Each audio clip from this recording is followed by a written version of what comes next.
Hello बच्चों, आज के हमारी वीडियो सैम्पल पेपर डिस्कस करेंगे जो एजुकेशनल साइट पर एड्यूडेल पर आपको मिल जाएगा या आपके टीचर्स ने भी आपके साथ शेयर किया होगा। उस सैम्पल पेपर के हम क्वेश्चंस डिस्कस करेंगे। आज मैं बेसिक्स के क्वेश्चन डिस्कस करूंगी, नेक्स्ट वीडियो में हम स्टैंडर्ड के क्वेश्चंस लेंगे। ठीक है, इन हिंदी मीडियम और इंग्लिश मीडियम दोनों ही तरीके से आपको क्वेश्चंस फ्लैश होंगे। आप जो भी मतलब आपने जो भी मीडियम लिया हुआ है उस मीडियम में आप उसको रीड कर सकते हैं, राइट। ओके, फर्स्ट क्वेश्चन है find the roots of quadratic equation. आपको इक्वेशन दी हुई है 3x का square minus 7x minus 6 equals to 0। उसने कहा इसके रूट्स निकालिए, या आपसे कहा जाए क्या करना है, आपने रूट्स फाइंड करने हैं और क्या निकालना है, मूल निकालना है, राइट। हिंदी में मूल बोला जाता है, इंग्लिश में रूट्स बोला जाता है। दो तरीके हैं, आप दो तरीके से निकाल सकते हैं। एक फैक्टराइजेशन मेथड, जिसे हिंदी में क्या कहा जाता है, गुणनखंड विधि, या दूसरा जो आपको क्वाड्रेटिक फॉर्मूला सिखाया गया है, राइट। मैं ये फैक्टराइजेशन से सॉल्व कर रही हूं, यानी कि गुणनखंड विधि यूज करने वाले हैं। कैसे सॉल्व करते थे, एक्स स्क्वायर के साथ जो भी नंबर है उस नंबर को अकेले मेंबर के साथ ले जाकर क्या करा जाए, मल्टीप्लाई किया जाए। क्या किया जाए, उसको मल्टीप्लाई किया जाए। मतलब multiply is equal to, M stand for multiply, which is equal to 3 into 6, that is 18। Okay, next मैंने यहां से एक्स स्क्वायर के साथ जो नंबर है उसको लिया और अकेले नंबर के साथ मल्टीप्लाई करके यहां लिख दिया। अब मेरी गाड़ी यहां से यहां देखेगी कि कौन सा सिंबल है, प्लस का या माइनस का। माइनस का है तो यानी मैं लिखूंगी सब्ट्रैक्ट, अगर प्लस का होता तो मैं क्या लिखती, ऐड। ठीक है, सब्ट्रैक्शन का मैंने एस यूज किया है, मल्टीप्लीकेशन का मैंने एम यूज किया है। ठीक है, हिंदी हो या इंग्लिश आप दोनों में सेम यूज कर सकते हैं। मेरी गाड़ी यहाँ पर खड़ी थी, अब मैंने गाड़ी को स्टार्ट किया और मैं यहाँ पर आई, मैंने देखा कौन सा नंबर है ये, 7। यानी कि मल्टीप्लाई करने पर कितना आना चाहिए, 18, एंड सब्ट्रैक्ट करने पर कितना आना चाहिए, 7। मुझे ऐसे दो नंबर्स उठाने हैं जिनको मल्टीप्लाई करने पर वो मुझे 18 दे दे एंड उन दोनों को डिफरेंस करने पर कितना आ जाए, 7। क्लियर है ये बात। तो अब हम क्या करेंगे, करने के लिए क्या करते हैं, सबसे पहले टेबल्स पढ़ना शुरू करते हैं। हम देखेंगे कि 2 के टेबल में 18 आता है क्या, हाँ आता है। कितने पे, 2 9 जा 18, बिल्कुल ठीक है, बिल्कुल ठीक है। 9 में से 2 माइनस करने पे क्या 7 आता है, यस बिल्कुल आता है। तो मेरे दोनों ही क्वेश्चंस पे आंसर आ गया, यस आता है। यानी कि ये वो पेयर है जिसके साथ मुझे काम करना है, राइट। इस मेथड को जो हम अभी कर रहे हैं फैक्टराइजेशन, ये जो फैक्टराइजेशन हम कर रहे हैं इसी को मिडिल टर्म स्प्लिटिंग मेथड भी कहा जाता है, जिसमें क्या होता है, सिर्फ बीच वाली टर्म को तोड़ा जाता है। क्या होता है, बीच वाली टर्म को क्या करते हैं, तोड़ा जाता है। तो हम क्या करेंगे, जो जैसा है वो वैसा ही रहेगा। कौन कैसा है, देखो 3x का स्क्वायर जो जैसा है वो वैसा ही रहेगा, जो जैसा है वो वैसा ही रहेगा। सिर्फ ब्रेक होगा बीच वाला नंबर। बीच में कैसे, जैसे हमने यहां लिखा है 9 - 2, यानी 9 - 2 ब्रैकेट में। क्लियर है, जो जैसा है वो वैसा ही रहेगा, सिर्फ ब्रेक होगा बीच वाला नंबर। 3x का स्क्वायर, x को अंदर भेजेंगे तो 9x - 2x ब्रैकेट के अंदर -6 which is equal to 0। Bracket के बाहर अगर माइनस का साइन है तो अंदर के साइन क्या होते हैं, चेंज हो जाते हैं। 3x का स्क्वायर, ब्रैकेट के बाहर माइनस का साइन है, अंदर के साइन क्या हो जाएंगे, चेंज हो जाएंगे, इक्वल्स टू 0, राइट। अब जैसे ही ये 4 मेंबर आपको दिखाई देंगे, अब जैसे ही आपको क्या दिखाई देंगे, 4 मेंबर दिखाई देंगे, आपने पार्टनर बना लें, ये दोनों पार्टनर और ये दोनों पार्टनर। ठीक है, अब इन दोनों में देखें क्या एक जैसा है। अगर मैं इसको लिखूंगी तो इसको लिख सकते हैं 3 into x, इसको क्या लिख सकते हैं, 3 into 3 into x। क्या एक जैसा दिखाई दे रहा है, 3, तो मैं कॉमन ले लेती हूँ। यहाँ पे क्या दिखाई दे रहा है, x, तो x कॉमन आ जाएगा। यहाँ पे क्या बच गया, बेचारा x बच गया। यहाँ पे कौन बच गया, 3 बच गया। यहाँ पे सिंबल किस चीज का था, 3 का, दैट्स इट। यहाँ पे देखते हैं 2 है और x है, इसको क्या लिख सकते हैं, 2 into 3। दोनों में क्या दिखाई दे रहा है, एक जैसा 2 दिखाई दे रहा है। 2 बाहर आ जाएगा, यहाँ से क्या बच गया, x, यहाँ पे क्या बच गया, 3। यहाँ पे देखो सिंबल किस चीज का है, 3 माइनस। ये दोनों एक जैसे आ गए, इसका मतलब हमने बिल्कुल सही काम किया। अगर ये दोनों एक जैसे नहीं आए तो इसका मतलब हमने क्या करा है, गलत काम किया। अगर हमने कहीं ना कोई पक्का मिस्टेक रही होगी, अगर ये दोनों डिफर आते हैं तो सेम आ गए, इट मीन्स कि हम यहाँ तक बिल्कुल करेक्ट है, राइट। अब हम क्या करेंगे, देखो यहां से मैं कहती हूँ x - 3, आप आ जाओ। यहां से x माइनस 3 चला जाएगा तो कौन बचेगा, 3x। अब कॉमन लिया है तो मैं यहां से भी बोलती हूँ x माइनस 3, आप भी आ जाओ, तो ये चला गया, कौन बच गया, प्लस का, which is equals to 0। Clear है। अब 1/1 इक्वल्स टू 0 रख देंगे तो x इक्वल्स टू कितना आ जाएगा, 3, और यहाँ 3x प्लस 2 इक्वल्स टू 0 रख देंगे तो आ जाएगा -2, और x इज इक्वल्स टू क्या आ जाएगा, -2/3। x क्वाड्रेटिक इक्वेशन थी, इसीलिए इसके कितने फैक्टर्स आए, 2 फैक्टर्स आए। इसके फैक्टर्स कितने हैं, 1 and 2, और ये जो इसके सॉल्यूशंस कितने आएंगे, वो भी 2 आएंगे, क्योंकि ये क्या है, एक क्वाड्रेटिक इक्वेशन, तो इसके सॉल्यूशंस कितने आएंगे। सॉल्यूशन, वर्ड सॉल्यूशन यूज करा जाए, वर्ड फैक्टर यूज करा जाए, वर्ड जीरोस यूज किया जाए, रूट्स यूज करा जाए, सबका मतलब सेम होता है। क्लियर। ओके, नेक्स्ट क्वेश्चन है, नेक्स्ट क्वेश्चन देख लेते हैं। कहता है के वे मान ज्ञात कीजिए जिनके लिए द्विघातीय समीकरण 3x का square plus kx plus 3 equals to 0 के मूल वास्तविक और समान है। राइट। कहता है find the value of k for which the quadratic equation 3x का square plus kx plus 3 equals to 0 has a real and equal roots. देखें, real and equal roots, real and equal roots की बात करी जा रही है। Right. और अगर मैं हिंदी में बोलूं तो वो कहता है इसके जो मूल हैं, इसके जो मूल हैं वो कैसे हैं, वास्तविक हैं। मूल जो है कैसे हैं, वास्तविक हैं और समान है, मतलब बराबर है। राइट। तो ये कंडीशन कब होती है, आपको ये पहले पता होना चाहिए। आपको पता है क्वाड्रेटिक फॉर्मूला का जो फॉर्मूला आपको जब पढ़ाया गया होगा तो सिखाया गया होगा कि डी की 3 टाइप से वैल्यू आती है। डी एक तो 0 के बराबर होता है, डी एक बार नेगेटिव होता है, और डी एक बार ग्रेटर देन 0। ये 3 कंडीशंस आपको सिखाई गई होंगी। मैं इसके डेप्थ में एक्सप्लेनेशन यहाँ नहीं दूंगी, आपको मैंने इसके बारे में ऑलरेडी बताया हुआ है। इसकी वीडियो का लिंक मैं डिस्क्रिप्शन में शेयर कर दूंगी, आप जाके वो जरूर वहां से एक बार जरूर रिवाइज करें। ओके। अगर रूट्स रियल और इक्वल होते हैं तो उसमें हमें पता होना चाहिए कि d इज इक्वल्स टू 0 की कंडीशन फॉलो होती है। d इज इक्वल्स टू 0 मतलब क्या, b square minus 4ac which is equals to 0। d equals to 0 होने का मतलब होता है b square minus 4ac equals to 0। Right. आपको पता होना चाहिए क्वाड्रेटिक इक्वेशन को लिखने का एक स्टैंडर्ड फॉर्म होता है जिसको हम हिंदी में बोलते हैं मानक रूप। वो क्या होता है, ax का square plus bx plus c which is equals to 0। अगर मैं दोनों को कंपेयर करूं तो a is equals to what, 3, b equals to k and c equals to 3। Right. अब मुझे ये फॉर्मूला यूज करना है, मुझे कंडीशन दी हुई है, दिस इज गिवन, ये मुझे कंडीशन गिवन है। अब देखते हैं कैसे करना है। b क्या है मेरे पास, k, तो k का स्क्वायर माइनस 4, a कौन है 3 और c कौन है 3 which is equals to 0 according to question. Right. K square is equals to, यहाँ पर ये इसको मल्टीप्लाई करेंगे कितना आ जाएगा, 36 which is equals to 0। Right. अब यहाँ पर बच्चे आंसर करेंगे कि ma'am k square is equals to, direct लिखेंगे बच्चे, यहाँ पे लिखेंगे मैम आंसर इज 6। राइट। यहाँ पर आपके मार्क्स कटेंगे। 6 आंसर नहीं होगा, आंसर होगा +-6। 6 आंसर नहीं होगा, +-6 होगा। वो कैसे होता है मैं एक बार एक्सप्लेन कर देती हूँ, ध्यान से देखें।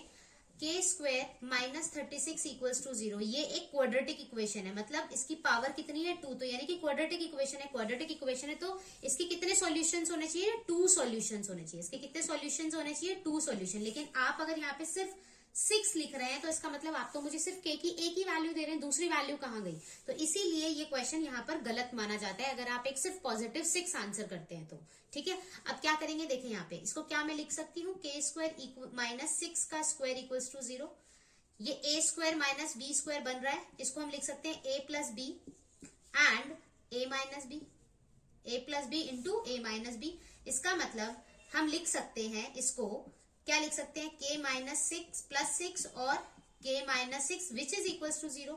एक बार 0 रखेंगे इसको तो क्या आ जाएगा, k इक्वल टू -6, और एक बार इसको 0 के इक्वल रखेंगे तो k की वैल्यू कितनी आ जाएगी हमारे पास, 6। तो आगे ना 2 वैल्यू। क्लियर है ये बात। क्वेश्चन नंबर 2 देख लेते हैं। कहता है 3 cubes each of volume is 64 centimetre cube, यानी कि हमें वॉल्यूम दिया हुआ है, वॉल्यूम दिया हुआ है किसका, वॉल्यूम ऑफ क्यूब गिवन है that is 64 centimetre cube each, मतलब हर एक का 3 क्यूब है उसमें, हर एक का मतलब ये 3 है, इसका 64, इसका 64, इसका 64, ठीक है। तो यानी कि हमें क्या दिया हुआ है, आयतन दिया हुआ है। आयतन किसका, किसका, घन का, घन का आयतन हमारे पास कितना दिया हुआ है उसने, 64 सेंटीमीटर क्यूब। क्लियर है। अच्छा, और काम हम बाद में करेंगे, पहले हम क्या करते हैं, साइड निकाल लेते हैं। हम क्या करेंगे, सबसे पहले साइड निकालेंगे, ठीक है। तो कैसे निकालेंगे, वॉल्यूम ऑफ क्यूब होता क्या है, ए क्यूब, और विच इज इक्वल्स टू 64। क्या मैं इसको लिख सकती हूँ 4 की पावर 3। ए की वैल्यू कितनी आ जाएगी आपके पास, 4 सेंटीमीटर में काम चल रहा है तो 4 सेंटीमीटर। ए की वैल्यू कितनी आ गई आपके पास, 4 सेंटीमीटर, राइट। अब देखिए जरा, उसने क्या कहा, अब इन तीनों को मिला दो। उसने कहा तीनों को ज्वाइंट कर दो और उससे क्या बनेगा, एक क्यूबॉइड बनेगा, ठीक है। उसका क्या बनेगा, क्यूबॉइड बनेगा, मतलब एक घनाभ बन जाएगा। ये मैंने ये 3 थे, आप पजल खेलते हो ना, स्क्वायर खेलते हो, उन 3 को मिला दिया मैंने। आपकी बुक में एनसीईआरटी में 2 से मिलाकर बनाया गया है, लेकिन यहाँ पर वो 3 को मिला रहा है, राइट। तो 3 मिला दिए मैंने। ये देखें, इसकी साइड ये कितनी होगी, 4 सेंटीमीटर, यहीं से आया हुआ है। ये भी कितनी होगी, 4 सेंटीमीटर। ये कितनी होगी, 4 सेंटीमीटर। ये भी कितनी होगी, 4 सेंटीमीटर। ये भी कितनी होगी, 4 सेंटीमीटर। कैसे इमेजिन करें, देखें, मान लीजिए अभी 2 को इमेजिन करो, ये मेरा एक स्क्वायर है, ये मेरा एक स्क्वायर है, दोनों पजल गेमों को मैंने मिला दिया, राइट। तो क्या मेरी उस पजल की हाइट में कोई फर्क आएगा, नहीं, कोई फर्क नहीं आएगा। तो उसकी हाइट एज इट इज रहेगी, उसकी चौड़ाई में, उसकी ब्रेथ में कोई फर्क आएगा, नहीं, वो बिल्कुल एज इट इज रहेगी। तो मैंने वैसे ही छोड़ दिया। लेकिन जब 3 को मिला देंगे तो उसकी जो लंबाई होगी वो कैसी हो जाएगी, चेंज हो जाएगी। तो 4 + 4 + 4। तो अगर मैं इस क्यूबॉइड की, इस घनाभ की लेंथ की बात करूं तो वो क्या होगी, 4 + 4 + 4 यानी 12 सेंटीमीटर। क्लियर है। अगर मैं इसकी बात करूं कि इसकी हाइट यानी इसकी ऊंचाई कितनी होगी, 4 सेंटीमीटर, नो चेंज। और अगर मैं बात करूं चौड़ाई की, ये चौड़ाई है इसकी, ब्रेथ वो कितनी रहेगी, 4 सेंटीमीटर। अब वो कहता है इसका ना कुल पृष्ठीय क्षेत्रफल निकाल दो या फिर टोटल सरफेस एरिया निकाल दो।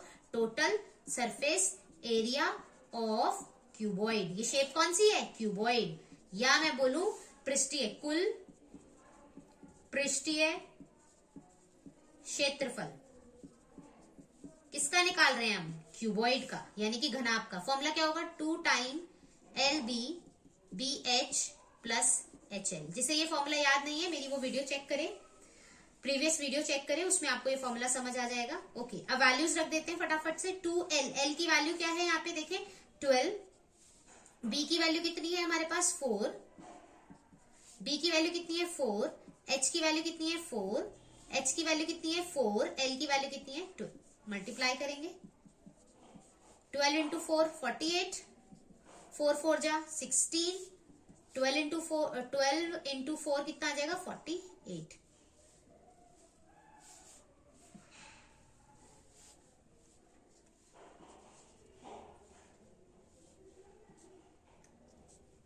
into 2, that is 422 centimetre square. ये आपका क्या आ गया, कुल पृष्ठीय क्षेत्रफल किसका, घनाभ का, या total surface area of cuboid. देख लेते हैं, उन्होंने हमें एक क्लास इंटरवल दिया हुआ है एंड फ्रीक्वेंसी दी हुई है। उस क्वेश्चन में वो क्या बोलता है कि फाइंड द मीडियन, मीडियन निकालना है, मतलब हिंदी में अगर मैं बोलूं तो क्या निकालना है, माध्यक निकालना है हमें। जब भी कोई भी स्टैटिस्टिक का क्वेश्चन आता है, पहले आपने उसका फॉर्मूला लिखना है, राइट। पहले आप उसका फॉर्मूला लिखेंगे, उसके बाद आप काम शुरू करेंगे। इस क्वेश्चन में उसने मीडियन की बात की है,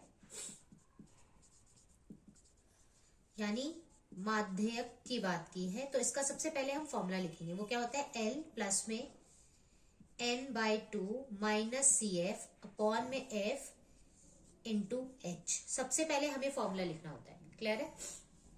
अब यह फॉर्मूला देखने के बाद मैं कौन सी चीजें इसका आंसर कर सकती हूँ, वो है H के बारे में हम बता सकते हैं। H का मतलब क्या होता है, जो ये हमारा क्लास इंटरवल है, यानी कि हमारा जो वर्ग अंतराल है, इनके बीच का जो डिफरेंस है, इनके बीच की लेंथ जो है वो कितनी है, 20 की है। तो यानी कि फटाफट से लिख लेते हैं, H की वैल्यू तो हमें पता चल गई 20। इसके अलावा कोई और चीज अभी हम नहीं बता सकते। तो अब हम क्या करेंगे, अब हम क्वेश्चन सॉल्व करना शुरू करेंगे। पहले हम क्या निकालेंगे, एक नई चीज दिखाई दे रही है n/2, CF भी नया है लेकिन n/2 निकालेंगे पहले। यहाँ पे देखें n का मतलब क्या होता है, n का मतलब होता है समेशन एफ आई। इसका मतलब ये जितने भी एफ हैं इन सबको क्या कर दो, ऐड कर दो। इन सारे एफ को क्या कर दो, ऐड कर दो। इन सबको ऐड करेंगे तो आंसर आएगा 22, राइट। एन का मतलब होता है इन सबका सम। तो n/2 उन्होंने हमसे मांगा है, तो हम क्या करेंगे 22/2 यानी कि 11। इतनी बात क्लियर है। ये काम हमने कर लिया, ये काम हमने कर लिया। अब मुझे पिक्चर में CF दिखाई दे रहा है। CF का मतलब होता है कॉम्युलेटिव फ्रीक्वेंसी, हिंदी में बोलते हैं संचय बारंबारिता, ठीक है। कैसे निकालते, कैसे, ध्यान से देखेंगे। पहला नंबर एज इट इज रहेगा। नेक्स्ट क्या आएगा, इन दोनों का सम, 6 + 4 10। नेक्स्ट क्या आएगा, इन दोनों का सम, 5 + 10 कितना होता है 15। नेक्स्ट क्या आएगा, इन दोनों का सम, 15 + 3 कितना होता है 18। नेक्स्ट इन दोनों का सम, दैट इज 22। यहां पर एक चीज याद रखें, CF की आखिरी टर्म, लास्ट टर्म जो आती है वो, और जो हमारी बारंबारिता फ्रीक्वेंसी का जो सम होता है वो दोनों हमेशा सेम होता है। ये चेक पॉइंट होता है, तो आप यहाँ चेक कर सकते हैं कि लास्ट टर्म और ये दोनों सेम आने चाहिए। क्लियर है। इतना काम करने के बाद अब मुझे क्या करना है, अब मुझे देखना है ये जो मैंने n/2 निकाला है ना, इसको सोचकर चलो ये 11 लीटर की बाल्टी, 11 लीटर पानी है मेरे पास, ठीक है। अब मुझे क्या करना है, मुझे एक कंटेनर या एक बॉक्स या कैन खरीदनी है जिसके अंदर मैं 11 लीटर पानी को स्टोर कर सकूं। तो वो कहाँ से ढूंढेंगे, हम CF के पास जाएंगे, देखेंगे 4 के अंदर तो 4 लीटर की कैन के अंदर तो नहीं आ सकता, 10 के अंदर भी नहीं आ सकता। क्या 15 लीटर की कैन 11 लीटर के पानी को संभाल सकती है? बिल्कुल संभाल सकती है। 18 भी संभाल सकती है, 22 भी संभाल सकती है। लेकिन मैं वेस्ट क्यों करूं, मैं कितने, मेरे को 11 की जरूरत है, उसके आसपास कितने लीटर की मिल रही है मार्केट में, 15 लीटर की। तो हम 15 लीटर को लेंगे और इस पूरे को क्या करेंगे, ब्लॉक कर देंगे। जिसको मैंने ब्लॉक किया है उसमें हम देखेंगे क्लास इंटरवल, वर्ग अंतराल, उसमें देखेंगे छोटा कौन है, 40 या 60, 40। तो यानी कि जो L था उसकी वैल्यू कितनी आ जाएगी, 40। लोअर लिमिट को ले आता है, निम्न सीमा को लिया जाता है, ठीक है। 40 आ गया, ये भी आ गया, ये भी आ गया, अब बचा ये भी आ गया, ये दोनों बच गए। जिसको ब्लॉक किया है उसमें F की कोई वैल्यू आई होगी, वो क्या है 5। तो F की वैल्यू क्या होती है, यहाँ पे जिसको आपने ब्लॉक किया है उसमें से हम F उठा लेते हैं। इसके जस्ट ऊपर वाला वो होता है हमारा CF। इसके जस्ट ऊपर वाला तो कितना है CF, 10। जिसको आपने ब्लॉक किया है उसके जस्ट ऊपर वाला आपका क्या होता है, CF होता है। क्लियर है। Excuse me. अब हम वैल्यूज रख देंगे। L की वैल्यू कितनी है 40, n/2 की वैल्यू कितनी थी 11, माइनस CF कितना है 10, अपॉन में F कितना है 5, इंटू H की वैल्यू कितनी है 20। कितना हो जाएगा 40, प्लस में इसमें से इसको माइनस करेंगे 1 अपॉन में 5 इंटू 20, 4 बचेगा। 40 प्लस में 4 दैट इज 44। ये आपका क्या आ गया, मीडियम। आई होप क्लियर है। नंबर 4 में देखिए, find the common difference of AP 4, 9, 40 dot dot dot. Hindi में क्या दिया हुआ है, हिंदी में दिया हुआ है उन्होंने क्वेश्चन कि AP 4, 9 और 14 का सार अंतर ज्ञात करिए। तो सबको मैं चेंज कर रही हूँ किसमें, 6 में। पहले टर्म को किसमें चेंज कर दिया, 6 में चेंज कर दिया है।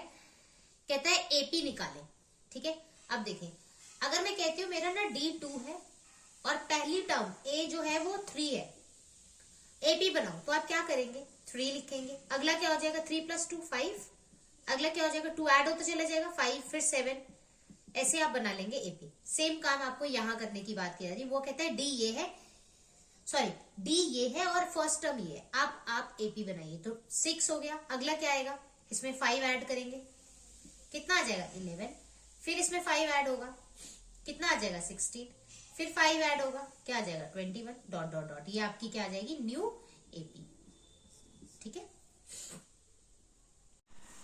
Okay, now it's question number 5। Question number 5 में आपको दिया गया है, आपको ये क्लास इंटरवल दिया गया है, इसमें फ्रीक्वेंसी भी आपको दी गई है। इस क्वेश्चन में फ्रीक्वेंसी आपको मिसिंग है, मतलब x की वैल्यू हमें क्या करनी है, फाइंड करनी है।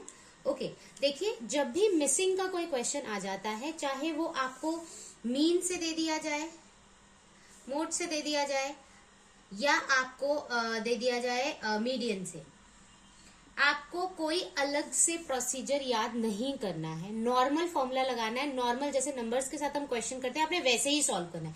सेम क्वेश्चन अगर वो हमें कहता मीन पर सॉल्व करे तो हम मीन पर करते हैं, अगर वो कहता मीडियन से सॉल्व करे तो हम मीडियन से सॉल्व करते हैं। कोई भी अलग से कोई फॉर्मूला याद करने की जरूरत नहीं, कोई पैटर्न कोई प्रोसीजर लर्न करने की जरूरत नहीं है, हम नॉर्मल क्वेश्चन करेंगे। इसने बहुलक दिया हुआ है तो इसका मतलब हम इसके अंदर फॉर्मूला जो लगाएंगे वो मॉड का मतलब बहुलक का फॉर्मूला लगाने वाले हैं। ठीक है, तो सबसे पहले मैंने क्या सिखाया था आपको, फॉर्मूला लर्न होना चाहिए, तो फॉर्मूला लिख लेते हैं। फॉर्मूला क्या होता है, L प्लस में F1 माइनस F0 या फिर F0 पढ़ते हैं इसे, 2 टाइम F1 माइनस F0 या फिर F0 minus F2 into 100 sorry into H। ये आपको फॉर्मूला दिया गया है। मैं बार बार इसी चीज के ऊपर फोकस करती हूँ या बार बार मैं इसी चीज को बोलती हूँ कि पहले आपको फॉर्मूला आना चाहिए, उसके बाद आपने काम करना। ओके, ठीक है। अब हमें क्या दिया हुआ है और क्या निकालना है, देखो हमें ये वैल्यू तो पता है, चलो हमें बहुलक की तो वैल्यू पता है, लेकिन मुझे इनसे रिलेटेड सारी इन्फॉर्मेशन यहाँ पे चाहिए, तो हम कैसे निकालेंगे, बहुत ध्यान से देखेंगे। आप क्या करेंगे, जो हमें दिया हुआ है, क्या दिया है, बहुलक दिया हुआ है, कितना दिया हुआ है, 38। मेरे पास 38 लीटर पानी है, वो कौन सी कैन संभालेगी, आपने वो ढूंढना है। वो किस में ढूंढेंगे, क्लास इंटरवल में। किस में ढूंढेंगे हम, क्लास इंटरवल में। कौन हैंडल कर सकता है 38 को, देखो भाई 20 से, अगर मेरे पास 30 लीटर की कैन होगी, 20 to 30 लीटर की कैन होगी, वो नहीं संभाल सकती भाई। क्या 30 and 40 वाली संभाल सकती है, बिल्कुल संभाल सकती है। तो मैं इसको क्या करूंगी, ब्लॉक, मैं इसको क्या कर लूंगी, ब्लॉक कर लूंगी। इतनी बात क्लियर है सबको, राइट। ब्लॉक करने के बाद मैंने क्या सिखाया था, प्लीज अगर किसी ने किसी को ये टॉपिक नहीं आता है स्टैटिस्टिक, मैं बार बार कह रही हूँ, मेरी वीडियो के प्लेलिस्ट में जाइए, जहां पर प्लेलिस्ट है वहां पर मैंने एक अलग से स्टैटिस्टिक यानी सांख्यिकी का एक पूरा प्लेलिस्ट बनाया हुआ है, वीडियोस है उसके अंदर 5-7, उसके अंदर मैंने पूरा सिखाया हुआ है कैसे मीडियन निकालते हैं, कैसे मॉड निकालते हैं, कैसे मीन निकालते हैं, मतलब कैसे माध्य, माध्यक और बहुलक निकाला जाता है। उसके ऊपर मैंने रिवीजन के ऊपर भी पूरी एक वीडियो बनाई हुई है, इंपॉर्टेंट क्वेश्चंस भी कराए हुए हैं, तो आप उसे जाकर देख सकते हैं। अगर किसी का ये वाला पॉइंट वीक है, प्लीज इसे वीक ना छोड़े, क्योंकि एग्जाम पॉइंट ऑफ व्यू से this is very important chapter. ठीक है, चलिए आगे कर लेते हैं इस क्वेश्चन को। ओके, अब हम क्या करते थे इसमें, चलिए मुझे ये तो पता चल गया कि 38 यहाँ कहीं आने वाला है, हम इसको सेलेक्ट करते थे, और ये जो F होता था ये मेरा होता था F1, ये जो F है मेरा क्या होता था F1, तो भाई इसके बाद वाला क्या होगा F2, और छोटे बच्चे की तरह कहें तो क्या बोलेंगे इसको F0, लेकिन इसको पढ़ते F0 है। ठीक है, F0, F1 और F2 तीनों वैल्यूज आ गई मेरे पास, यानी कि ये जो 3 चीजें थी वो तो आ गई। अब बचा H क्या होता है, length of the interval, length of the interval मतलब इन दोनों के बीच की दूरी, तो H कितना है हमारे पास 10। L हमेशा सिखाया है, जिसको ब्लॉक कर रहे हैं उसमें जाइए क्लास इंटरवल में, उसमें जो छोटा है उसको उठा लो, क्या है यहाँ पे 30। मेरे पास सारी चीजों की वैल्यू हो गई, वैल्यू रख देते, मॉड की वैल्यू कितनी दी हुई थी 38। L कितना दिया है मेरे पास, देखो L की वैल्यू कितनी आई थी 30, प्लस का साइन। F1 कितना है 16, F0 की वैल्यू कितनी है यहाँ पे 12, डिवाइडेड बाय 2 टाइम F1 यानी 16 माइनस F0 यानी 12 माइनस F2 कितना है जी x इंटू H की वैल्यू थी 10। आई होप इतनी बात सबको क्लियर है, यहां तक किसी को कोई प्रॉब्लम नहीं है। देखो 38 इधर भेज दे, 30 को 38 के पास, तो क्या होगा देखो 38 माइनस 30, प्लस का इधर माइनस हो जाएगा, 16 में से 12 जाएगा तो कितना बचेगा 4, 16 को 2 से मल्टीप्लाई करेंगे तो कितना आएगा 32। अब यहाँ पे देखें क्या बचा है, यहाँ पे माइनस का 12 माइनस का x, और ब्रैकेट के बाहर अभी मेरे पास क्या चल रहा है 10 चल रहा है। क्लियर है, इन दोनों को सॉल्व करेंगे कितना आ जाएगा 8, इन दोनों को मल्टीप्लाई करेंगे तो कितना आ जाएगा 40, 32 में से 12 चला जाएगा तो कितना बचेगा 20 माइनस x।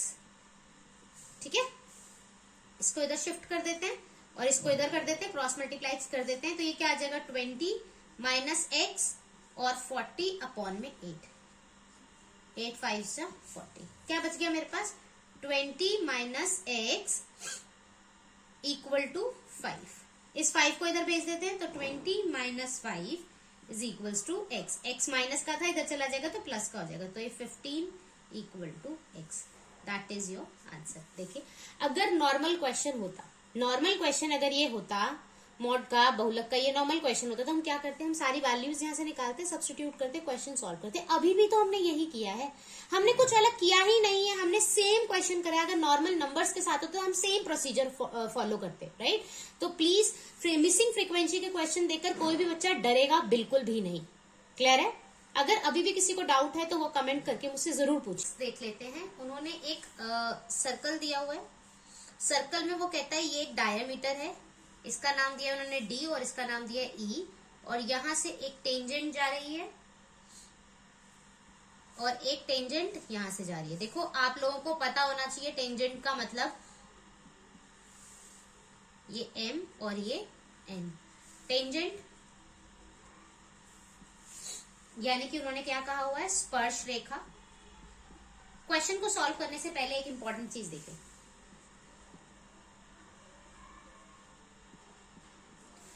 क्वेश्चन को सॉल्व होने से पहले एक इंपॉर्टेंट चीज देखें। ये एक सर्कल है, एक सिंगल पॉइंट से जब मैं एक लाइन ड्रॉ करती हूँ, सिंगल पॉइंट, इन दोनों के बीच में, इस लाइन के और इस सर्कल के बीच में सिंगल पॉइंट ऑफ कांटेक्ट होता है। एक सिंगल पॉइंट होता है जो दोनों को मिलाता है, वो पॉइंट ऑफ कांटेक्ट से। और अगर यहाँ पर मान लीजिए सेंटर है, यहां से मैं एक रेडियस ये ड्रॉ कर दूं, तो ये जो एंगल बनता है वो 100% कितने डिग्री का होता है, 90 डिग्री का। यानी कि एंगल बिटवीन, किसके बीच में, angle between radius and tangent always equal to 90 degree. यानी कि रेखा कौन सी, स्पर्श रेखा, स्पर्श रेखा और त्रिज्या के बीच कितने डिग्री का कोण बनता है, 90 डिग्री का कोण बनता है। ये हमें पता होना चाहिए। क्लियर है ये बात? इस क्वेश्चन को सॉल्व करने से पहले आपको ये चीज पता होनी चाहिए कि रेडियस और टेंजेंट के बीच में जब एंगल कहीं पे भी, मान लीजिए मैंने ये एक टेंजेंट ड्रॉ कर दी, ये मैंने एक टेंजेंट ड्रॉ करी, ये आ रहा है पॉइंट ऑफ कांटेक्ट, ये मेरी रेडियस बनाने वाली हूँ, तो ये जो एंगल बनेगा कितने डिग्री का बनेगा, 90 डिग्री। मतलब indirectly tangent always be perpendicular on radius, या रेडियस हमेशा किसके ऊपर परपेंडिकुलर होती है, टेंजेंट के ऊपर, यानी कि लंब होती है। लंब पता है ना, मान लो ये मेरी टेंजेंट है, यानी कि अगर मैं कहूं ये मेरी रेडियस है और ये मेरी टेंजेंट है, तो मैं कहूंगी जो रेडियस है वो टेंजेंट के ऊपर क्या होती है, लंब होती है, यानी कि परपेंडिकुलर होती है। क्लियर है? या टेंजेंट रेडियस के ऊपर परपेंडिकुलर, दोनों सेम बात है। क्लियर है ये बात? इतनी बात समझ आ गई तो हम अपना क्वेश्चन सॉल्व करते हैं। क्वेश्चन हमारा नॉर्मल सॉल्व हो गया है, ध्यान से देखिए। अब इसके, अच्छा एक चीज और पता होनी चाहिए, एक चीज और क्या पता होनी चाहिए, अगर ये दो लाइंस है, मैं इनको पैरेलल प्रूफ करना चाहती हूँ, इन दोनों को मैं समांतर रेखाएं प्रूफ करना चाहती हूँ। क्या प्रूफ करना चाहती हूँ, समांतर रेखा या पैरेलल लाइन। कैसे प्रूफ करेंगे? अगर मान लीजिए एक लाइन यहां जा रही है और मैं ये प्रूफ कर दूं कि मैं प्रूफ कर दूं कि ये वाला एंगल और ये वाला एंगल एक दूसरे के इक्वल है, ये वाला एंगल इस वाले के इक्वल है। ऑल्टरनेट इंटीरियर याद आ रहा है, ऑल्टरनेट इंटीरियर एंगल अगर मैं इसको प्रूफ कर दूं तो क्या मेरा काम बन सकता है, हिंदी में एकांतर अंतःकोण। अगर मैं कह दूं ये वाली लाइन इसके ये वाला एंगल इसके बराबर और ये वाला एंगल इसके बराबर, तो मैं क्या कह सकती हूँ कि ये लाइन मस्ट क्या होगी, पैरेलल होगी। ये लाइन 100% 200% पैरेलल होगी अगर मैंने ये प्रूफ कर दिया तो। ठीक है, अब मेरा क्वेश्चन क्या कहता है, मेरा क्वेश्चन कहता है कि आप ऐसा करें कि जो एक्स वाई है उसको पैरेलल दिखा दे एम एन के। ठीक है, आपकी एक्सरसाइज 10.2 में भी ये क्वेश्चन है, पर उसको डिफरेंट वर्ड से दिया हुआ है, थ्योरम की तरह प्रूफ करते हैं इस क्वेश्चन को, पेपर में बहुत आता है। Very important question, very important, बहुत ही छोटा सा क्वेश्चन है। कंसेप्ट अगर बच्चे को क्लियर होगा तो उसको टेंशन नहीं होगी इस क्वेश्चन को सॉल्व करने के लिए। अच्छा, अब मुझे क्या करना है, इन दोनों को ना पैरेलल प्रूफ करना है। अच्छा, मैं किसी तरीके से दिखा दूं, अगर मैं कह दूं कि ये वाला एंगल और ये वाला एंगल इक्वल है, या मैं ये कह दूं ये वाला एंगल और ये वाला एंगल इक्वल है, तो क्या मेरा काम हो जाएगा? दोनों में से किसी एक को भी दिखा दूंगी तो भी मेरा काम हो जाएगा, क्योंकि अगर ये इक्वल हो गया तो इसका मतलब ये ऑल्टरनेट इंटीरियर होंगे, और अगर ये प्रूफ हो गया, यस, तो अब मुझे करना क्या है, अब मैं क्या करूंगी, ध्यान से देखें, नंबर दे दें 1 2 इसको 3 और 4, तो यानी कि मुझे इनडायरेक्टली क्या प्रूव करना है, क्या सिद्ध करना है, क्या शो करना है, टू शो, क्या शो करना है कि एंगल 1 इक्वल है एंगल 4 के। क्लियर है, मुझे ये प्रूव करना है। ठीक है जी, ओके। अब मैं कैसे प्रूफ करने वाली हूँ, कैसे प्रूफ करेंगे ध्यान से देखेंगे। ठीक है, अब मुझे एक बात बताइए, क्या एंगल 1 और एंगल 2 90 डिग्री के होंगे ईच? कैसे कैसे? X Y is tangent. X Y क्या है? टेंजेंट है, यानी एक्स वाई क्या है? स्पर्श रेखा है। और डी ओ इज रेडियस।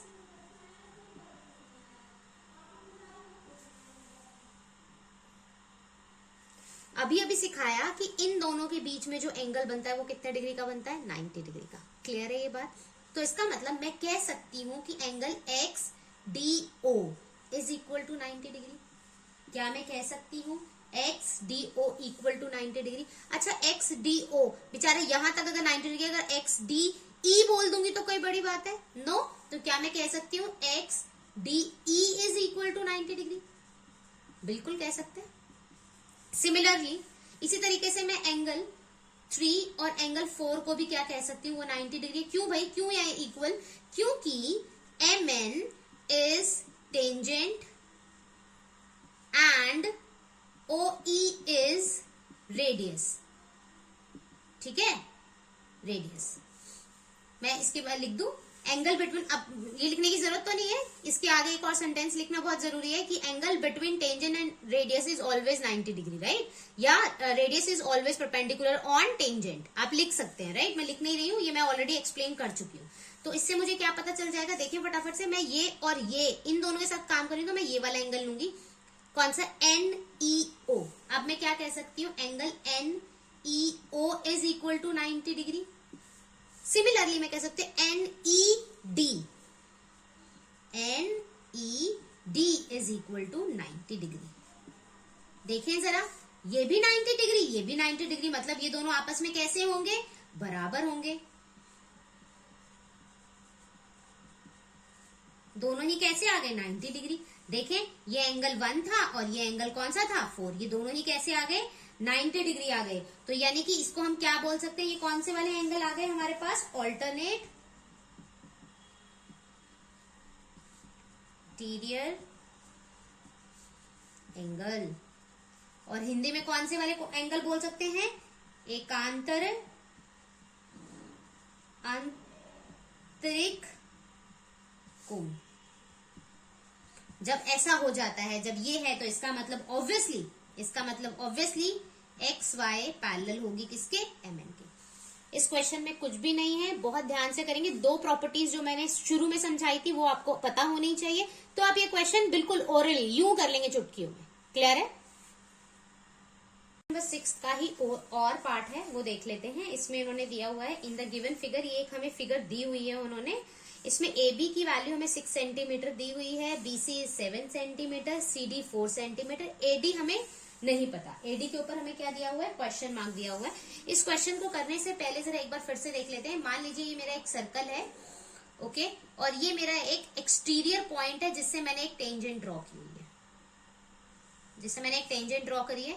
और ये मैंने एक और सेम पॉइंट से मैंने 2 टेंजेंट सर्कल के ऊपर ड्रॉ करी है। ये मान लीजिए नाम है इसका पी, इसका दे देते हैं ए और इसका दे देते हैं बी, राइट? जब सिंगल पॉइंट से, यानी कि सेम पॉइंट से हम 2 टेंजेंट्स ड्रॉ करते हैं सर्कल के ऊपर, तो उनकी जो लेंथ होती है, उन दोनों की जो लेंथ होती है, किसकी लेंथ? लेंथ ऑफ टेंजेंट, यानी स्पर्श रेखा की जो लंबाई होती है, टेंजेंट की जो लंबाई होती है, वो कैसी होती है? इक्वल होती है। यानी कि मैं क्या कहूंगी कि P A is equal to P B.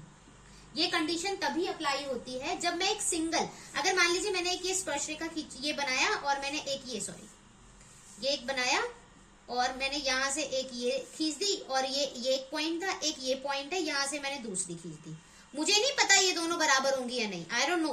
लेकिन अगर सेम पॉइंट से मैंने 2 टेंजेंट्स या स्पर्श रेखा ड्रॉ करी हुई है, किसके ऊपर? मेरे सर्कल के ऊपर, तो इन दोनों की जो लेंथ होगी, इनकी लंबाई होगी, वो कैसी होगी? सेम होगी। क्लियर है ये बात? ओके।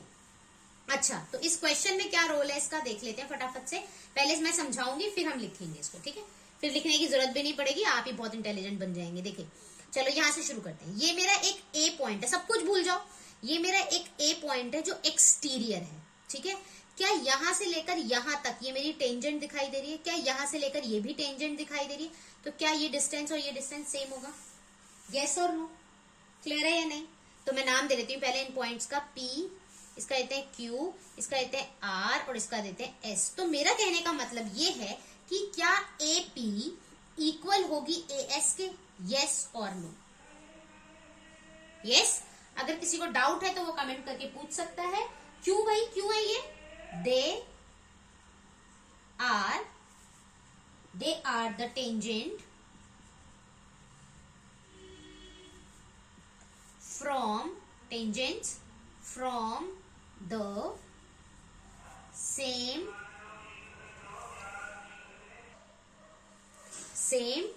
point।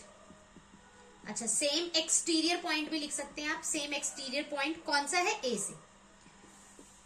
एक ए पॉइंट से ये दोनों ही टेंजेंट बनी है, तो इन दोनों की लेंथ कैसी होगी? बिल्कुल इक्वल होगी। सेम काम अगर मैं यहां पर बी के लिए आऊं तो मैं क्या कह सकती हूं? मैं कह सकती हूं BP is equal to BQ। BP is equal to BQ। फिर हम जब यहां जाएंगे, C एक एक्सटीरियर पॉइंट है, सेम इसी के लिए लिख सकते हैं। किसके लिए? ये पॉइंट कौन सा हो जाएगा मेरा? B। अब सेम करेंगे पॉइंट किसके लिए? C के लिए। ये C पॉइंट है, तो मैं कह सकती हूँ यहां से ये और ये दोनों आपस में कैसे होंगे? बराबर होंगे। तो हम कैसे लिखेंगे? CR बराबर है CQ के। क्लियर है? अब अगला देख लेते हैं फटाफट से। D एक पॉइंट है, तो D से जब हम करेंगे पॉइंट D से हम क्या कहेंगे कि DR इक्वल है DS के। अब बच्चों को गड़बड़ होता है, प्रॉब्लम होती है कि मैम आपने कैसे लिखा, मैंने अगर इसको इधर लिख दिया, इसको इधर लिख दिया तो क्या होगा? देखो, अगर गलती हो भी जाएगी कोई प्रॉब्लम की बात नहीं है। अब थोड़ा सा ना लॉजिक सप्लाई करते हैं, ठीक है। मुझे आखिर में क्या करना है? AB चाहिए ना मुझे पूरा, तो AB किसको तोड़कर आ रहा है? AP को और BP को। देखो, AP और BP दोनों एक साथ दिखाई देने चाहिए, ठीक है, दोनों एक तरफ होने चाहिए। अच्छा, मुझे आखिर में चाहिए क्या? BQ चाहिए, तो BC चाहिए। BC कैसे आ रहा है? BQ plus CQ। देखो जरा, BQ CQ बिल्कुल एक तरफ आ रहे हैं, बिल्कुल आ रहे हैं, ठीक है जी। मुझे DC चाहिए, तो DR प्लस RC। देखो, DR और RC दोनों एक तरफ आ रहे हैं। तो थोड़ा सा अपना माइंड को खोलकर लिखेंगे तो आपको पता रहेगा किसको किस तरफ लिखना है। क्लियर है? अब मुझे क्या करना है? अब मैं क्या करूंगी? एडिंग। इन सबको क्या करेंगे? ऐड कर देंगे। इन सबको क्या करेंगे? ऐड कर देंगे। कुछ नहीं करना, सबको ऐड कर देना। Okay, AP plus BP plus CR plus DR। कोई भी ऐसा क्वेश्चन आएगा, आपने ये काम तो हर बार करना है, ये तो आपने हर बार लिखना है। अगर ऐसा कोई भी क्वेश्चन आ जाए, कुछ भी प्रूफ करने के लिए आ जाए, ठीक है, तो इतना तो आपने हमेशा लिखना ही लिखना है। फिर AS प्लस में BQ प्लस में CQ प्लस में DS। ये वाली पूरी साइड इधर ऐड हो गई, ये पूरी साइड इधर ऐड हो गई। अब देखो, AP BP को मैं क्या लिख सकती हूँ? AB लिख सकती हूँ, बिल्कुल लिख सकती हूँ। क्या मैं CR और DR को, देखो कहाँ है CR और DR? ये CR और DR, इसको क्या लिख सकते हैं? CD लिख सकते हैं, बिल्कुल लिख सकते हैं। अगर यहाँ देखें, AS एंड BQ का है, AS ये रहा, BQ अच्छा ये तो है ही नहीं, AS और कौन है? DS। ये रहा AS और DS, इन दोनों को मिलाकर मैं क्या लिख सकती हूँ? AD लिख सकती हूँ।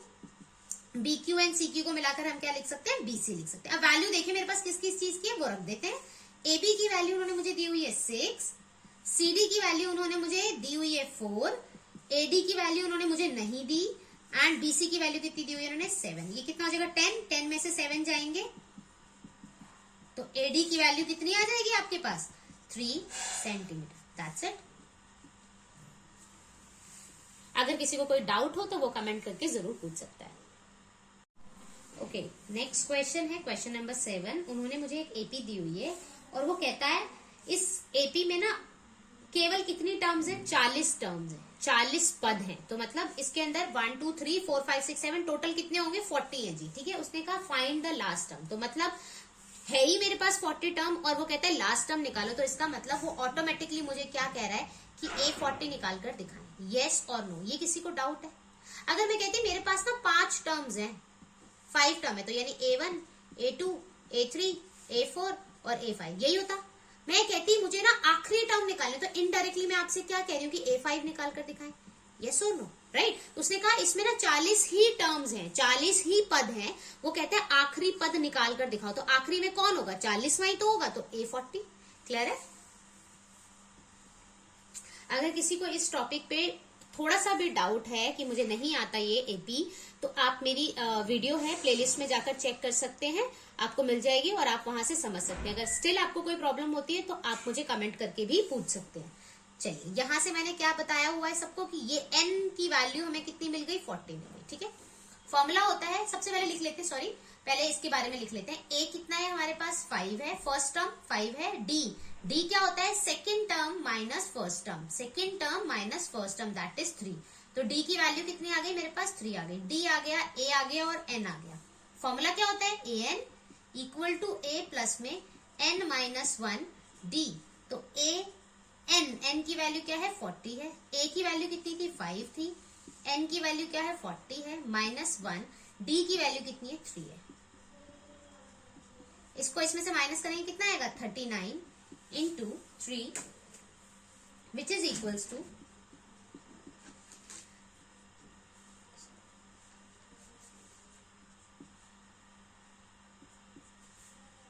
a 40। तो कितना हो जाएगा ये, इसको जोड़ेंगे तो 1 2 2। हमारे पास a 40 कितना आ गया, 122। a 40 कितना आ गया हमारे पास, 100। ओके, अब आगे उसने क्या बोला है, उसने आगे बोला है, क्वेश्चन नंबर था ये हमारा 7th, एक सेकेंड। उसने बोला है कि अंतिम 10 पदों का भी योग ज्ञात करें। ठीक है जी, अंतिम 10 पद। देखो आखिरी में मेरे पास क्या होगा, 40वां पद, फिर 39 38, करते करते करते उसने बोला आखिरी के 10 चाहिए मुझे। आखिरी के कितने चाहिए, 10 चाहिए।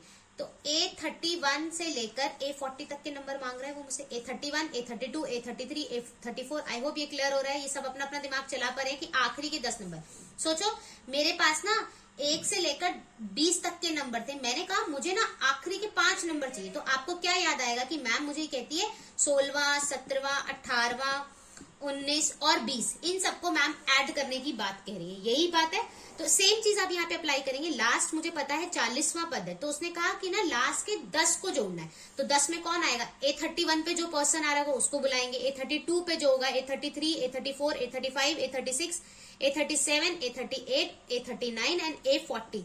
ये सारे जितने भी जो भी इन जगह पे नंबर आएंगे उन सबको हमें क्या करना है, जोड़ना है।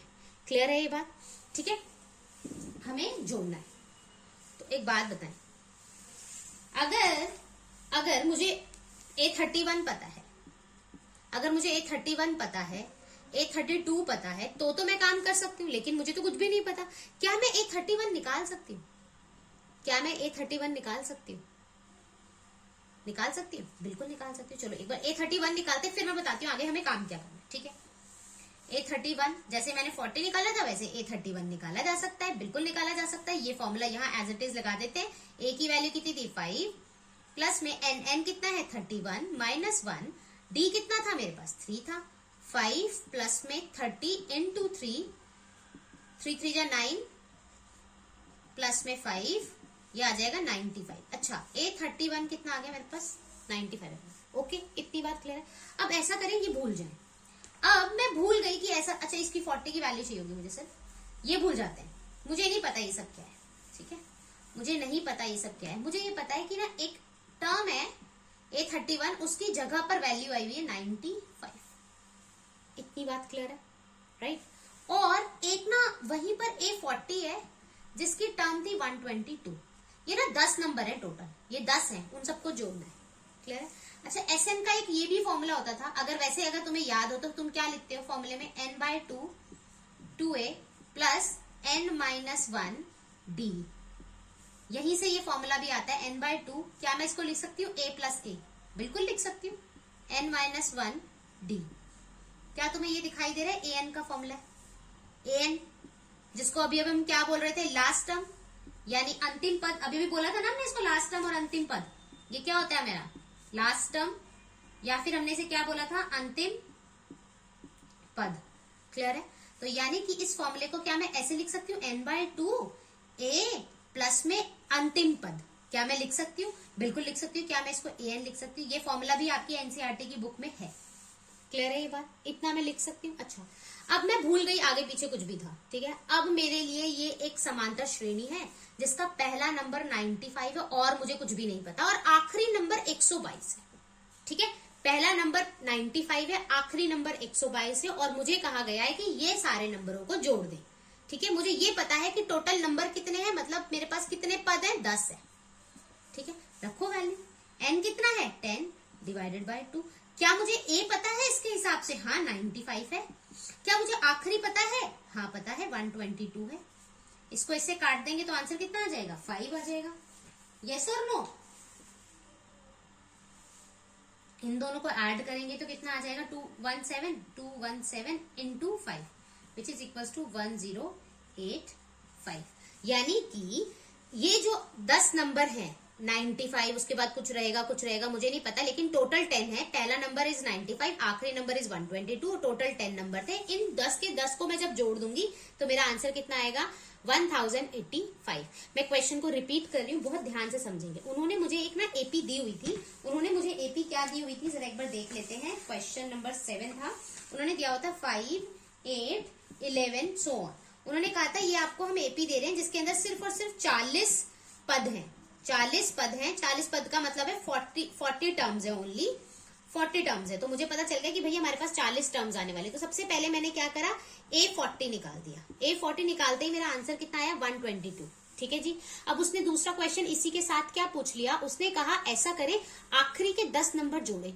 आखिरी के 10 नंबर जोड़ने का मतलब है A31 की बात कर रहा है, A32, A33 टू A40, यहां तक के सारे 10 नंबरों को जोड़ना है, ठीक है। तो हमने कैसे सॉल्व किया इस क्वेश्चन को, हमने क्या किया, सबसे पहले A31 को निकाला, वो आंसर आया 95, राइट। अब मैंने इसको क्या सोच लिया कि ये ना मेरा A है, ये मेरा क्या है, A है। अब इसके बाद जो बची हुई जो टर्म्स है उन सबको मुझे जोड़ना है, इस ये और इसके साथ जो नंबर्स हैं उन सबको मुझे जोड़ना है, ठीक है। मैंने ये फॉर्मूला एक्सप्लेन किया। हम इस फॉर्मूले को ऐसे लिख सकते हैं, Sn equal to n/2 A plus an। A का मतलब फर्स्ट टर्म, an का मतलब लास्ट टर्म। अगर ये मेरी एक एपी है तो इसमें 95 मेरा ए हो गया और लास्ट टर्म कितनी थी मेरी, 122। इन दोनों को सॉल्व किया, वैल्यू पुट करी। एन 10 क्यों है, क्योंकि उसने 10 नंबरों को जोड़ने की बात की है, ठीक है। एन की वैल्यू कितनी आ गई, 10 आ गई। हमारा आंसर कितना आ गया, 1085। क्लियर है? पूरे के पूरे इसमें पहले 7 क्वेश्चंस हैं विद 2 ऑप्शंस हमने सॉल्व किए हैं। इनमें अगर किसी को कोई भी डाउट है तो वो मुझे कमेंट करके पूछ सकता है। इसमें से कई टॉपिक्स के ऊपर ऑलरेडी मेरी वीडियोस है मेरे साइट पर, तो आप उसे चेक कर सकते हैं। यूट्यूब चैनल पर आप उसे देख सकते हैं। अगर आपको ये समझ आया है कंटेंट, आपको ये कंटेंट समझ आया है, आपको मेरी एक्सप्लेनेशन समझ आई है, तो प्लीज मेरी वीडियोस को लाइक करें, शेयर करें और मेरे चैनल को सब्सक्राइब करें। Thank you so much. Question number 8 देख लेते हैं। कहता है, a tree is broken due to the storm in such a way that the top of the tree touches the ground and make an angle 30 degree with the ground. That's it. इतना ही मुझे भी पढ़ना है।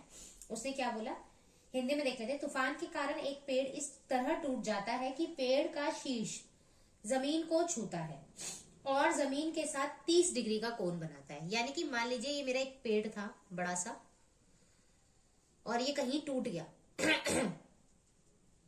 मान लीजिए यहां टूट गया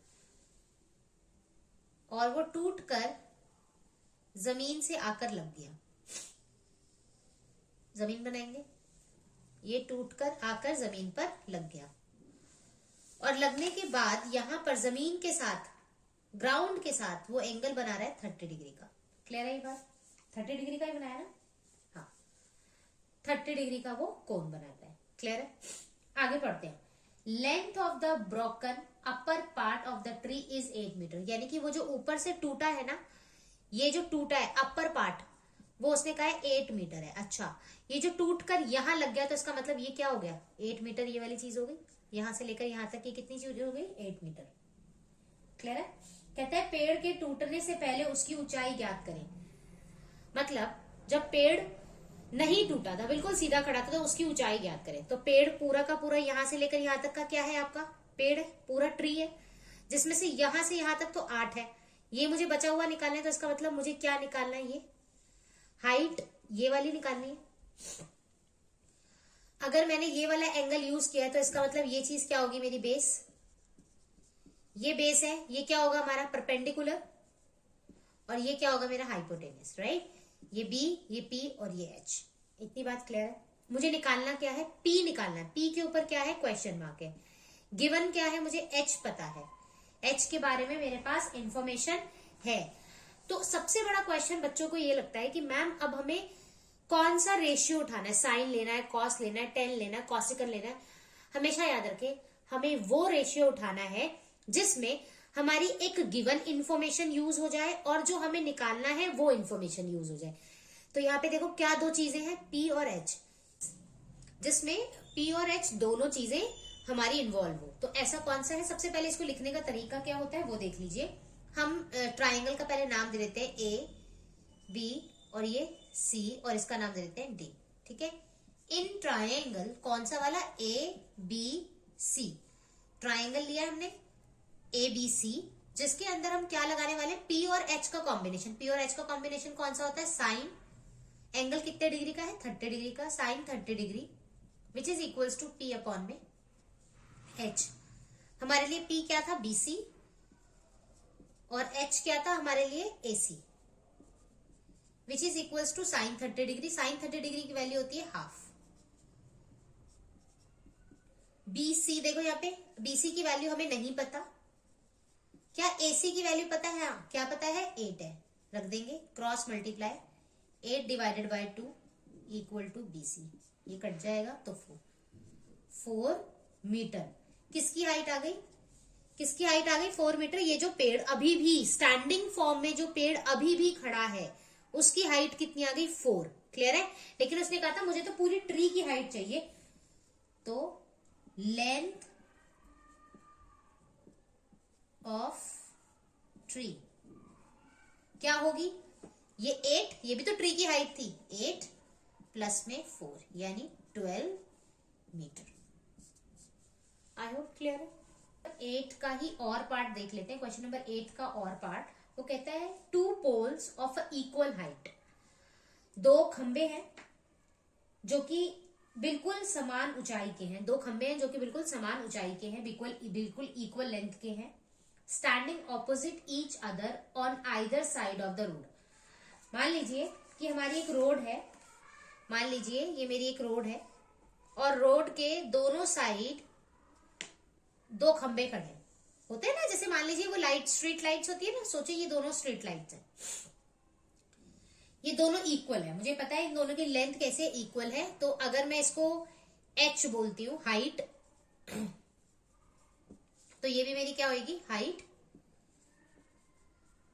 इसको मैं कैपिटल H नाम दे रही हूँ, ठीक है, वैसे आपकी मर्जी है, आप जो भी दे सकते हैं। ये हाइट दोनों की सेम है, क्लियर है। अब उसने नेक्स्ट वर्ड क्या बोला, उसने बोला कि 80 मीटर की ये रोड है, यानी कि यहां से लेकर ये पूरी की पूरी लेंथ इस रोड की कितनी है, 80 मीटर। चलिए एक इंफॉर्मेशन मिल गई। कहता है from a point between them on the road the angle of the elevation, the top of the 2 poles are respectively 60 and 30. Find the distance of the points from the 2 poles. Hindi में भी पढ़ लेते हैं। कहता है सड़क पर उनके बीच के एक बिंदु से दोनों खंभों के शीर्ष के उन्नयन कोण क्रमशः 60 और 30 डिग्री के हैं। दोनों खंभों से बिंदु की दूरी ज्ञात करें। अब मेरी बात ध्यान से सुनिएगा, बिटवीन का मतलब ये नहीं कि बीचों बीच लगा देंगे आप, उसने कहीं भी मिड में नहीं बोला। अब मेरी बात से यहाँ पे बच्चे गलती क्या करते हैं वो देखिए। फिगर में अगर मैं ये एंगल, थोड़ा सा दोबारा देखें, ये एंगल मैंने यू बनाया, ये एंगल देखें, और अगर मैंने इसको ही थोड़ा और यहाँ कर दिया, यहाँ देखें, फिर इसको थोड़ा और पास कर दिया, फिर देखें, ये छोटा है, फिर ये बड़ा हो गया, फिर ये बड़ा हो गया, मतलब जितना ये इसके क्लोज आता जाएगा वो उतना ही बड़ा एंगल बनाता है। ये एक जनरल ऑब्जर्वेशन की बात की गई है, राइट। तो इसने 2 एंगल दिए, एक दिया इसने 60 डिग्री और एक दिया इसने 30 डिग्री। तो इसका मतलब जो पोल के पास होगा, जो पोल के थोड़ा पास होगा, वो कोण कितने, एंगल कितने डिग्री का होगा, 60 डिग्री का। मान लीजिए ये कितने डिग्री का है, 60 डिग्री का, और ये थोड़ा सा दूर है तो ये कितने डिग्री का होगा, 30 डिग्री का। बात समझ आई है कि ये वाला मैंने इतना ऐसे क्यों बनाया और ये वाला ऐसे क्यों बनाया, क्योंकि उसने बोला पोल से एक 60 डिग्री के डिस्टेंस पर है, 30 डिग्री के डिस्टेंस पे, राइट। तो 60 वाला ऑब्वियसली 30 के कंपैरिजन में क्लोज होगा, पास होगा पोल के। ये आपको समझ आ गया होगा इससे, ठीक है। इतनी बात क्लियर है। नेम दे देते हैं सबसे पहले, फिर उसके बाद देखते हैं काम क्या करना है। ए बी सी डी और इसको दे देते हैं पी दे देते हैं, ठीक है। सॉल्व क्या करना है, डिस्टेंस निकालना है। ये इनके बीच का जो डिस्टेंस है ना, हमें यही निकालना है, ठीक है। मैं किसी एक को x बोल देती हूँ, मैं इसको x बोल देती हूँ। अगर ये डिस्टेंस यहां से लेकर यहां तक का x है, तो इस पूरे में से अगर मैं x हटा दूंगी तो ये रिमेनिंग आ जाएगा। इस पूरे में से अगर मैं x हटा दूंगी तो ये रिमेनिंग पार्ट आ जाएगा। तो इसका मतलब इसको हम क्या लिख सकते हैं, क्या मैं इसको लिख सकती हूँ 80 में से x घटा दो।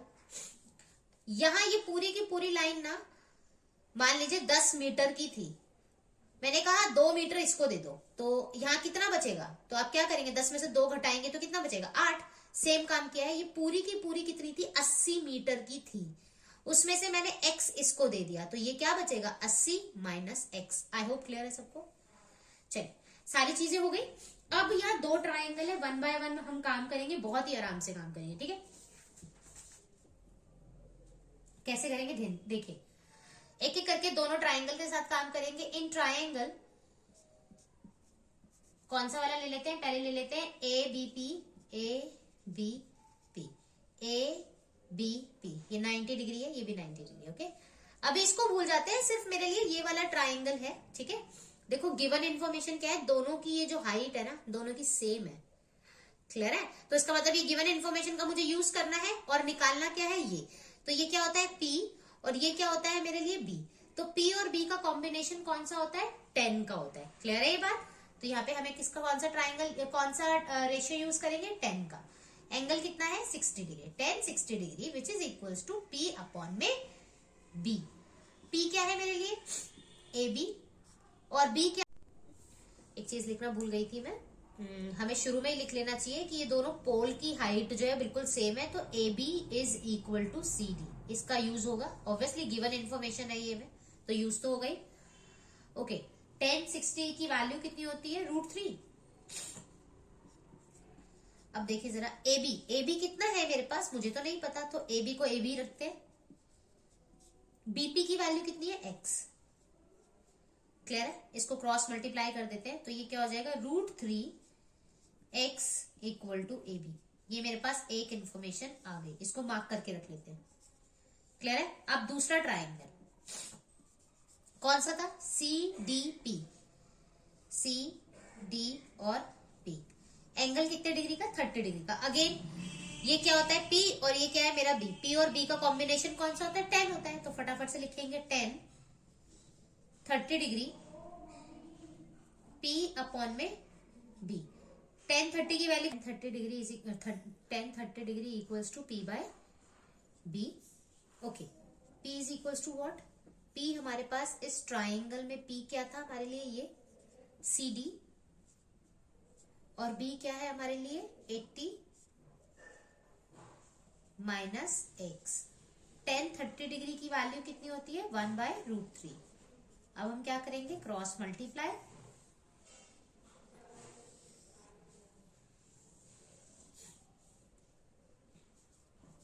एट्टी माइनस एक्स अपॉन में √3 which is equals to CD, okay.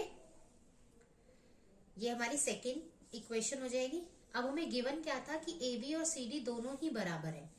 AB की वैल्यू ये है, CD की वैल्यू ये है, और AB और CD दोनों बराबर है। तो इसका मतलब ये दोनों आपस में कैसे हो जाएंगे, बराबर हो जाएंगे।